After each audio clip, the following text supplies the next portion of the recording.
the first thing I'm going to do is apologize, because April reminded Trey and I yesterday that this is National Have Fun at Work Day.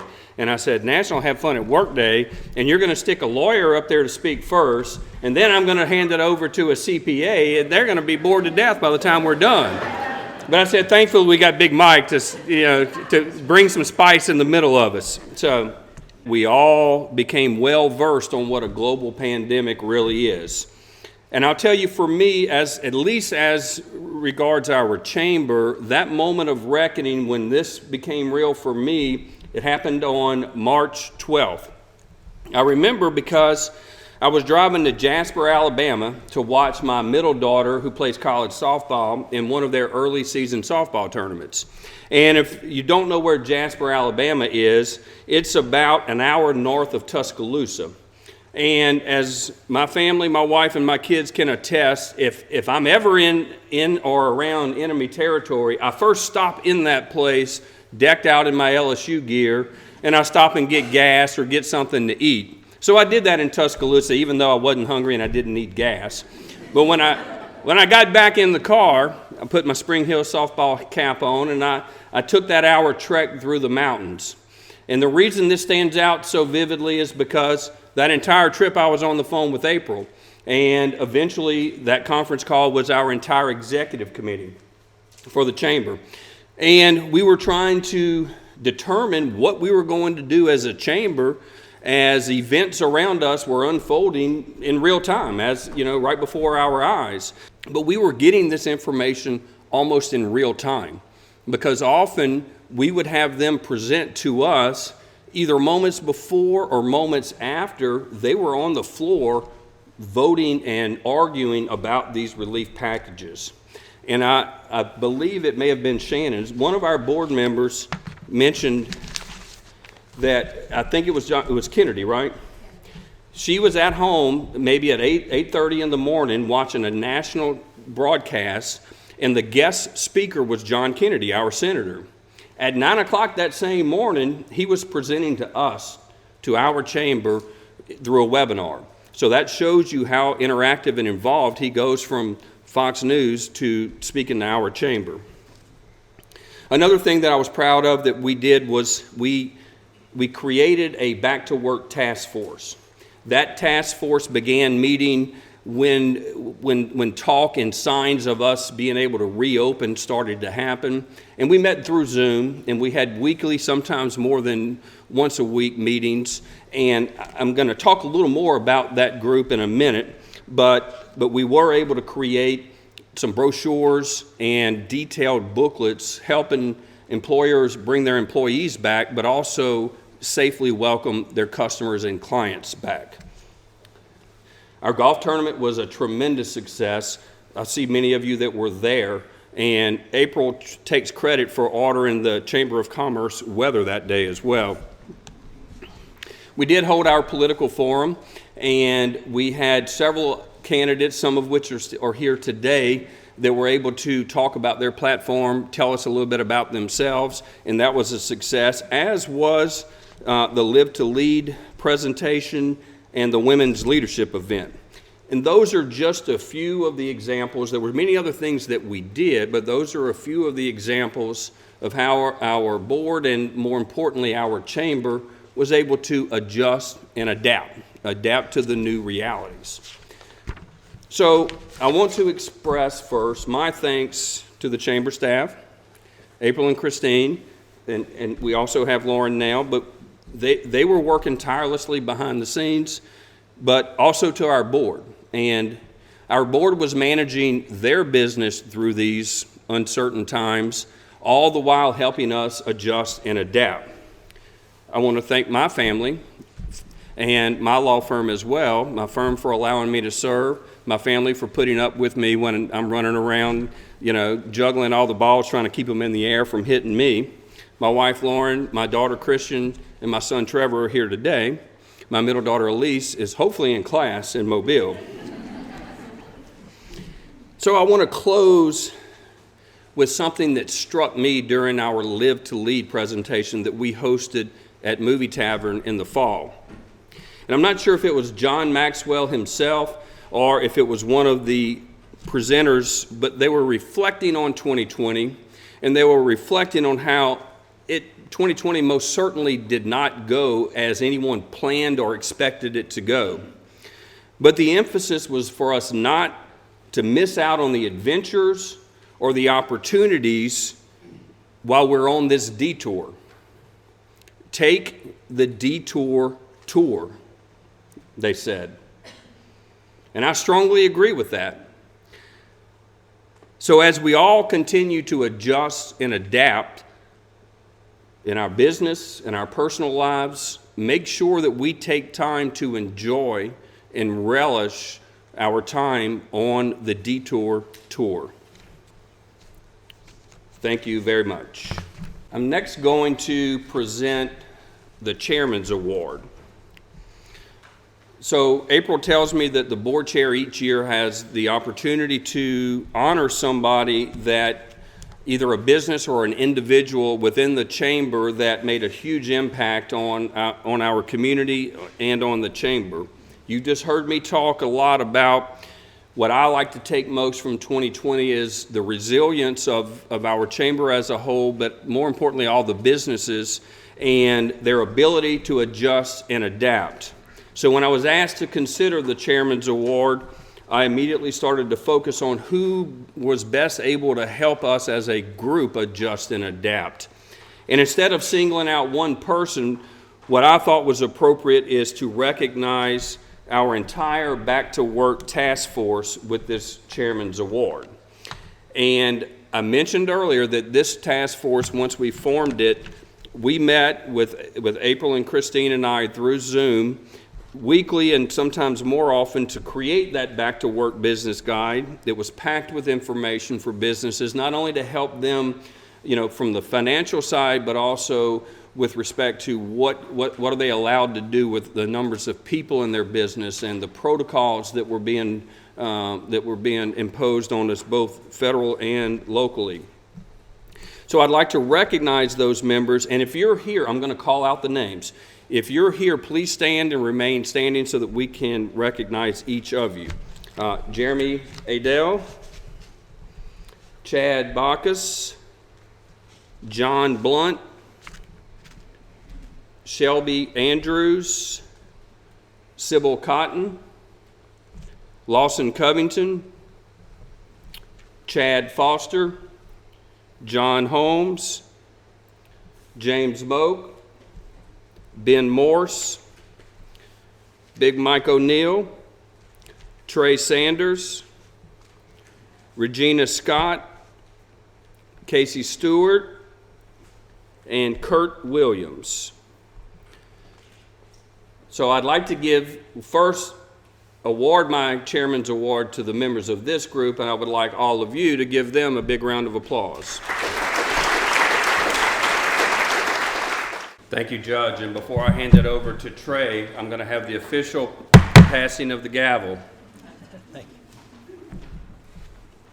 I want to thank everybody. My first order of business is to call Todd back up here. Got a little plaque for Todd. I've been knowing Todd a long time, and I feel like I have some big shoes to fill. Just to kind of give you all a picture, Todd kind of painted a picture last year of how the year went. And when April said it earlier, she couldn't have said it better. Todd was the right person, the right time for the job that was presented to him. He used his skills and abilities to help follow along the Chamber's mission. And I don't know if y'all were able to sit in on some of the webinars and different things that we did, and Todd was present, but he was providing advice and guidance out there. And we didn't see a bill for it. So that was a very nice thing. Now, I say that, but you might see it might have been a bottle of wine or a dinner somewhere in the background back there. But I want to thank Todd for all of his help and what he did last year for the Chamber. Thank you, Trey.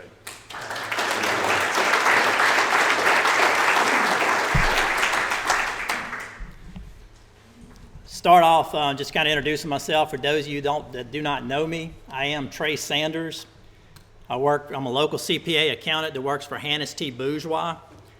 Hannes T. Bourgeois has been in Livingston Parish for a little over 40 years, thanks to the efforts of Ferdy Jean, who's here with us today. Some of y'all know Ferdy now, thinks that he may work for a golf course or as a former PGA player. But no, he is a CPA, and I thank him for all the guidance and opportunities he provided us. Just kind of go back also, I want to thank the members of the board, members of the chamber, board members for allowing me this opportunity this year to be chairman of the board. I appreciate y'all for giving me that opportunity. I'd like to also thank HTB for allowing me to do this, HTB and my colleagues there, because this does take up a lot of time, and I thank them for letting me pursue the passions that I have and things like that. And the main person I want to thank, and I think Big Mike mentioned it earlier, is in order to do different things that we are able to do, you got to have a combination, somebody behind you, you're a rock, you're a solid person. I want to thank my wife for being there for me through the years.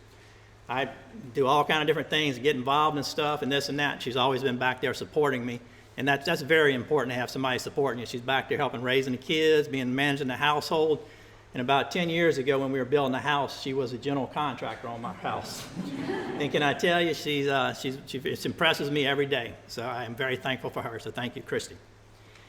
Kind of go back, just a step back on myself. I am a lifelong resident of Livingston Parish. I have 2 kids, a daughter and a son. And both my wife and my kids are products of the Livingston Parish school system here. It's something we're very proud of, and we're glad to have the school system that we do have. And I think that's a large reason for all the influx of people that come into Livingston Parish is due to our good school system. As being a CPA, I've been an accountant CPA. I worked in industry, and I've also worked in public accounting. With that experience, I've gained a lot of experience on how I have firsthand opportunities that challenge that small business and local governmentals can face on a regular basis. And last year was one of those challenges. The world changed as we know it last year, around, as Todd was mentioned, around March 13th, somewhere in that range. Things that we took for granted and did changed completely. How we work, how we communicate, socialize, everything from ordering home goods and things like that. All those things changed. Now, a lot of that stuff was going on already, but it was just moving really slow. And what last year did is progressed it probably at least 5 or 6 years down the road, the way we handle the things we do, our everyday business and lives and stuff like that. Now, I want y'all to think just for a minute how those things occurred previously and now. They occurred through connections. Connections can come in all kinds of forms. It's communications, emails, texts, phone calls, Zoom, meeting calls. You got Zoom, you got Microsoft Teams, etc. Communications, all kinds of connections. Connections and opportunities are directly related to one another. They're also vital to us as being human beings and to our businesses. We're a social bunch of creatures at heart. How many of y'all experienced last year, which I know I did, a kind of a communication or connections overload? You're sitting there, and we were one of the fortunate industries that we could work from home, and we took advantage of that. And so you're sitting at your house, or if you were able to still work in your office, you're there. All of a sudden, you're on a Teams meeting call, the cell phone's going off, you've got emails coming in, and it's just all kind of things all at once. I think that was something I kind of sat back when that happened the first time, and I was like, wow, that's a lot at once. It's kind of overload. And when I got back into the office, you throw an office phone in there, and it could get kind of crazy at times. So those communication techniques are out there. Now, what we had to do last year is we all had to adapt and change as businesses and individuals, and the Zooms and meetings, et cetera. All that stuff is different things. We even socialized on the Zoom calls and things like that, just a way to get back in touch with people because you weren't able to physically touch them. And while I'm standing up here talking to you guys, not a huge speaker, but I like to be in front. I like to be around people. I like to see their expressions on their faces. I want to make sure when I'm talking to you that I got eye contact with you. Through last year, we weren't able to do that necessarily through the Zoom calls, and I still struggle with that a little bit on the Zoom calls and things like that, but I really like the in-person kind of stuff. And last year, the Chamber, as Todd mentioned, we kind of forged forward, providing connections through programming, through combinations of the virtual meetings, and we actually had some in-person meetings at various times too. And the Chamber was trying to connect members and information as much as possible to you to keep it going out there and keep things going forward.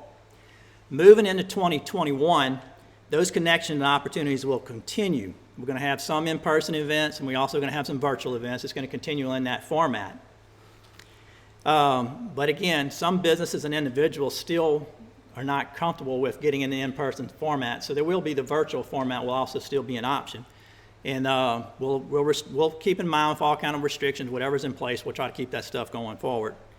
And we've been investing in some technology, and this coming year we'll get a little better video technology, I think is what our game plan is. So talking about those connections and opportunities that do exist for members, we have various programming that the Chamber provides.